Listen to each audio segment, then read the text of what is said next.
Topic po natin ngayon, 10 bad morning habits na baka ginagawa ninyo, ha? Na dapat natin pag-ingatan o iwasan itong bad morning habits. Lalo na pag nagkakaedad na tayo, mas importante itong iwasan. Pero kung bata ka pa, ingat din tayo. Number 1, pag bagong gising, huwag tatayo agad. Yan, marami na didisgrasya dito. Kala nila okay lang. Pero mapapansin nyo, pag nagkakaedad kayo, mas mahirapan na kayo. Pag teenager kayo, bagong dilat, tumatalon, pumapasok sa school, o kayang-kaya, di ba? Pero pag may edad na po, hindi na po pwede. So, ang tip natin, pag gising nyo sa umaga, ay konting galaw-galaw muna kamay, galaw-galaw muna paa. Tignan nyo, na stiff neck ba kayo? Tapos pag gising na, dahan-dahan pag-upo. From higa, dahan-dahan pag-upo. Pag binigla nyo, pwede kayo mag-vertigo. Ang vertigo, BPPV, benign positional vertigo. Pag upo, nahihilo bigla. Nangyari yan kay Doc Lisa na umikot. Okay, lalo na ang senior. Ang senior, mas mabilis mahilo, kaya mas dahan-dahan. Tapos pag nakaupo na tayo, huwag din agad tatayo. Okay, dapat galaw-galaw muna paa. Ano ba, manhid ba yung paa? Sigurado ba may lakas yung paa o baka namanhid yung paa mo? Siyempre, pag tumatanda, mas tumitigas ang blood vessel. So, pag tayo nyo bigla, lalo na kung medyo 40, 50, 60 years old, pwede kayong mahilo. Nasubukan nyo na yan, bagong gising, biglang tayo. Matigas yung mga arteries natin, hindi siya ganun ka-rubbery o kasing bata na. Kaya minsan bumabagsak ang blood pressure. Sa pagtayo, naiiwan yung dugo sa katawan, sa paa, nagkukulang ng dugo sa ulo, didilim yan. Okay? Didilim, vertigo, pwede ka bumagsak. Pag nabagsak, accident. Kaya dahan-dahan. Okay, 1 minute bago tumayo. That's number 1 tip, ha? Number 2, huwag agad i-check ang cellphone sa mga messages pag bagong gising. Diba? Bagong gising ka pa, wala ka pa sa tamang control ng emosyon mo, diba? Tapos bagong dilat, nakita mo agad, ang daming utos. O napagalitan ka pa. So, bigla ka may stress. Diba? Nakahiga ka pa, stress ka na. Bilis ng heart rate mo, taas ng blood pressure mo, panic attack ka na. So, dahan-dahan lang, ha? Baka uminit ang ulo mo sa buong araw, ma-mental stress ka. Okay? Hintayin mo muna, makahilamos, kumain ka muna bago mo i-check yung messages mo. Pareho din naman yun eh. Number 3, bad habit, hindi umiinom ng tubig sa umaga. Diba ang turo ko sa inyo, pagising sa umaga, kahit madaling araw lang, ako pag gumising ako alas 4 ng umaga, inom na agad ako 1 basong maligamgam na tubig. Diba? 4 a.m. pag gumising ako, pag nag-CR ako, 1 basong maligamgam na tubig. Paggising ng 6 a.m., 1 baso ulit maligamgam na tubig. Anong benefit? Maaalis yung panghi sa ihi. Diba? Yung ammonia, amoy ammonia, malabo yung ihi. Baka meron kang kidney stones. Hindi natin mamamalayan. Pag wala tayong ultrasound, paano mo malalaman wala kang kidney stones?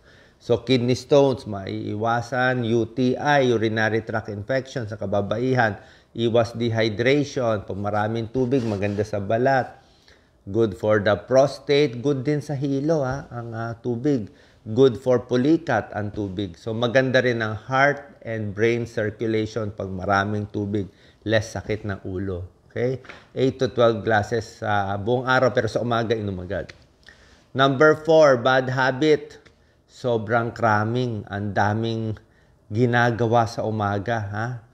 Alam nyo ba, yung 4, yung sobra kang hyper sa umaga, yung takbo ng takbo, talon ng talon, ang daming gagawin, utos dito, utos doon, tawag dito, tawag doon. Alam nyo ba, sa umaga, ang pinakamataas na tsansa na ma-stroke. Ang stroke at heart attack, tinest nila. Anong oras na i-stroke na heart attack ang tao? 5 a.m. hanggang 9 a.m. Yan ang panahon ng stroke. Bakit? Bagong gising eh. Sobra excited. Sa sobra excited, tumaas ang blood pressure, tumaas yung heart rate, nagpagod, naligo pa, ang init-init, na-stress, taas ng blood pressure. may tinatawag tayong morning high blood pressure, morning hypertension. Sabihin, sa umaga, ang taas ng blood pressure, 190, 100. Sa gabi, ang baba ng blood pressure, 100 over 70. Bakit ganun? Kasi nga, mas tumatanda, mas nagiging matigas yung mga ugat. Mabilis tumaas ang blood pressure, mabilis bumaba, at delikado sa umaga baka ma-stroke. Kaya ang payo ko nga, lalo na kung mainipin kayo, lagi kayong cramming sa umaga, inumin ang gamot sa high blood sa gabi. Okay? Sa gabi, at least protected ka na yung mga amlodipine mo, losartan, pwede sa gabi, para paggising sa umaga, medyo protected na. Mahirap kasi yung bagong gising, doon ka palang iinom baka hindi mo mahabol. Number 5, bad habit, hindi na kumakain ng almusal, pasok na sa work, pasok na sa school. The most important meal of the day, syempre, almusal, di ba? Para makatrabaho, para makaaral, para may energy. Pag ang estudyante, hindi mo pinakain sa umaga, hilo yan. Hindi makikinig sa school yan. Baliwala yung tinuturo ng teacher. Pag ang empleyado walang breakfast, hindi rin makakatrabaho. Oo. Gutom na agad, di ba? Actually, mas nakakapayat pa yung nagbe-breakfast kaysa hindi nagbe-breakfast. Kasi pag nag-skip ka ng breakfast, gutom na gutom ka sa tanghali, babawi ka rin. Pareho din. Number 6, bad habit. Nagbe-breakfast pero unhealthy breakfast. Baka isang kape lang ininom o walang laman. Hindi naman pwede ganon. O isang donut lang o isang matamis lang na cake ang kinain sa umaga. Siyempre, hindi rin healthy yon, di ba? O cookie lang, di ba? Siyempre, ang healthy breakfast, para may lakas tayo, siyempre yung may kanin, may isda, may gulay, may itlog, yung medyo balance yung meal. Kung gusto mo kape at tinapay, pwede na rin, carbohydrates, di ba, kaysa wala. Pero yung breakfast kasi most important meal of the day. Kung marami kang kakainin sa breakfast, may energy ka buong araw. Tsaka hindi ka gano'ng tataba. Paano? Gagastusin mo yung energy mo Pag tanghali kumain ka, gagamitin mo pa yung energy mo. Sa gabi, dapat konti ang kain. Eat breakfast like a king, di ba? Parang hari. Lunch like a prince. Marami pa rin. Sa gabi, dinner like a pauper. Parang mahirap ka lang kumain sa gabi. Konti lang kasi matutulog ka na Number 7, bad habit. Hindi nag-i-stretch. Okay? Mayroon tayong mga daily stretching natin. Kailangan tayo mag-daily stretch kasi pag hindi tayo, stretch is good for circulation. Lalo na pag nagkakaedad, mag-stiff neck, mai-sprain, di ba? Lalo na pag hindi natin ini-stretch itong mga binti natin, ang mangyayari, tagal tayo nakaupo Umiiksi yung muscle natin pag matagal nakaupo. Kaya pag tayo nyo bigla, parang may napipilay o naiipit sa may singit natin, di ba? Kasi nga, tumitigas sa kakaupo. Tsaka pag hindi tayo nag-i-stretch, siyempre, poor circulation. Stretching for neck pain, stretching for back pain, yung tinuturo ko. Stretching para hindi nga sumakit ang leeg.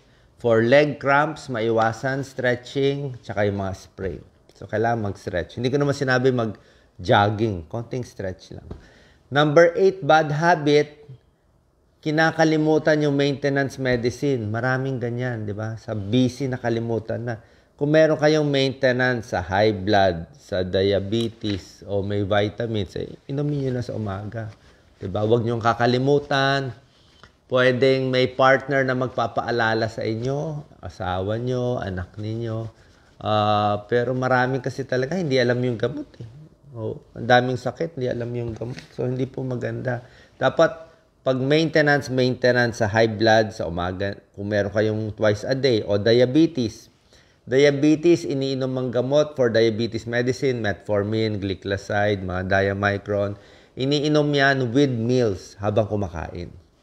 High blood, pwedeng inumin ng walang laman ng tiyan. Or sabi ko, bisan sa gabi o kung twice a day. Vitamins, pwede rin naman sa umaga kung talagang marami kayong gamot iniinom. Pero minsan mas maganda, medyo may gap yung gamot muna sa maintenance. After 1 hour, 2 hours, tsaka na yung vitamins. Para hindi sabay-sabay. Minsan bumababa ang dosis pag sabay-sabay yung 5 tableta. Number 9, bad habit, hindi naghihilamos, hindi nagbabrush ng ipin. Diba? Siyempre, pag hindi ka naghilamos, pumasok ka, nakakaya naman. Puro pimples yan, puro oily, diba? Mga pimples dito, puro infection. Di po maganda. Magkaka-wrinkles, diba?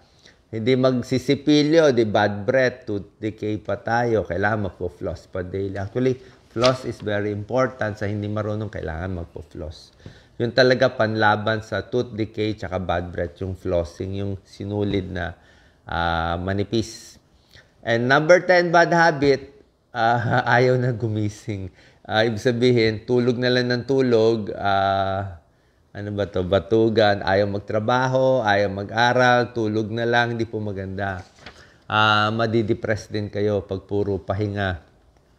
Dapat may sapat na stress.